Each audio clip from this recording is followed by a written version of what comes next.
Hey guys, welcome back to the Lucid Nightmare. I'm your host as always, Jay Schatzer, and today we've got Giallo goodness. We have Luciano Ercoli's 1971 hit, Death Walks on High Heels, and it is a beautiful, beautiful example of the Giallo genre. So saddle up guys and join me for Death Walks on High Heels. Death Walks on High Heels is a tremendously low-key and highly underrated Giallo entry by director Luciano Ercoli. With a heavy dose of sleaze yet a surprisingly low amount of violence and bloodletting, this movie defies the conventions of the genre in its pursuit to create a straightforward and serious take on the Italian thriller. If you're looking for a well-crafted and unknown Giallo, then look no further because Death Walks on High Heels has what you're looking for. The film follows a Paris striptease performer named Nicole Richard, who after her famous jewel thief father's murder, begins to receive death threats from an unnamed assassin, demanding that she hand over the diamonds from her father's heist. Clueless on the location of the diamonds and fearing for her life, she hooks up with an infatuated fan named Robert Matthews and flies to England to stay with him at his secluded lakeside cottage. Hopeful that she will finally find peace in this quaint little country town, Nicole settles into a life with Robert and slowly begins to forget her troubled past. Has she escaped from the killer's grasp, or is the killer closer than she first feared?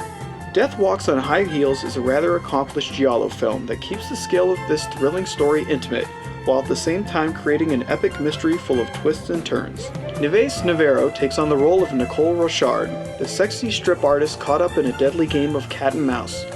Like her role in another Giallo, Death Walks at Midnight, Navarro looks absolutely amazing while parading around in some of the most outlandish get-ups the era could muster, and often bearing it all for the titillation of the audience. Though there are similarities, the character of Nicole Richard is a more complex role than Navarro's Valentina in Death Walks at Midnight, and she combines sex appeal, sleaze, and a surprisingly good amount of compassion to bring her role to life. Navarro presents Nicole in a more sympathetic light, as a woman who is just doing what she can to support herself while struggling to keep safe in both love and life. When the killer first lets his presence be known, Nicole reaches out for help from her boyfriend Mikkel, played by Simon Andrew, who at first ignores her pleas for help but then eventually stands by her side.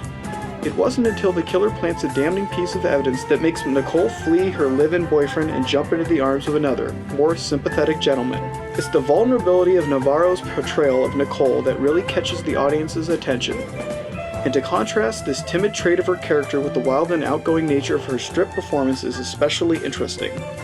All in all, Navarro has developed a character that is as engaging as she is beautiful, and it's this aspect of her role that makes the film so damn enjoyable to watch.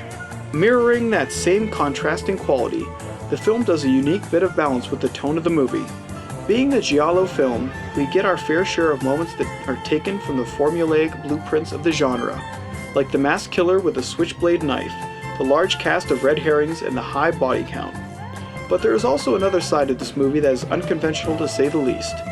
For the good majority of the middle portions of this film, we are given a sort of love story between the two main characters of Nicole Richard and Dr. Robert Matthews, played by Frank Wolff. These moments take a strange turn from the earlier segments of the film, and they seem to let the movie as a whole breathe a bit until the twisted later half, which is filled with betrayal, suspicion, mystery, and multiple murders.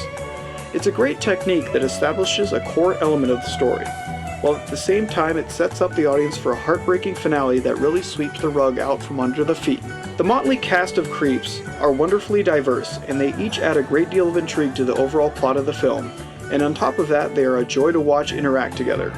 Some of the most entertaining moments of the film can be found when Inspector Baxter, the detective assigned to the case in England, has to narrow down who he thinks the killer is among these ambiguous group of shady characters. Carlo Gentili plays the role of Inspector Baxter, and his character is just a whole hell of a lot of fun. His detective style is best described as lackadaisical, as he makes bland, smart remarks and genuinely stumbles his way through the case. In all his effortless glory, he often comes up with some astonishingly correct assumptions of what the killer was thinking or how he was able to accomplish what he had done, but to only follow up that poignant conclusion with a dim-witted quip that totally diminishes his credibility and his own personal view on how valuable of a cop he really is. In the end, the cast is what really sells this movie as a respectable Giallo, and the diverse cast that they were able to assemble is just rich with talent. Death Walks in High Heels is a highly enjoyable Giallo entry that features some of the trademarks of the genre, yet the filmmakers allow the film's narrative to wander into uncharted territories, making for an interesting watch. Neves Navarro is at her most watchable best, looking absolutely stunning in every single scene she appears in. The fact that her character has a substantial amount of depth to her only enhances the already outstanding quality of her alluring presence. As with most Giallo films, the characters are key in bringing about an enthralling experience, and Death Walks on High Heels is no exception to this rule. The cast across the board is more than up for the challenge in delivering engaging individual performances, and the amount of double crossings and suspicious dealings that occur in this film will leave you second-guessing yourself at every turn. If you happen to enjoy Giallo films that think outside of the box in terms of pacing and presentation, then check this one out as soon as you can. This is one Italian thriller that is Giallo-rific. And there it is, guys. Death Walks on High Heels is a thoroughly enjoyable Giallo film. It's pretty much up there with a lot of Argento's best. It just is entertaining. Simple as that. And that'll be it for me today. I hope you enjoyed that review. Hope you enjoyed the visuals. And if you like what I'm doing here, please like and subscribe. Also, if you have time, leave a comment below, because I'd love to hear from you. Well, that's it for me for now, and I'll see you guys at the next movie review. Take care.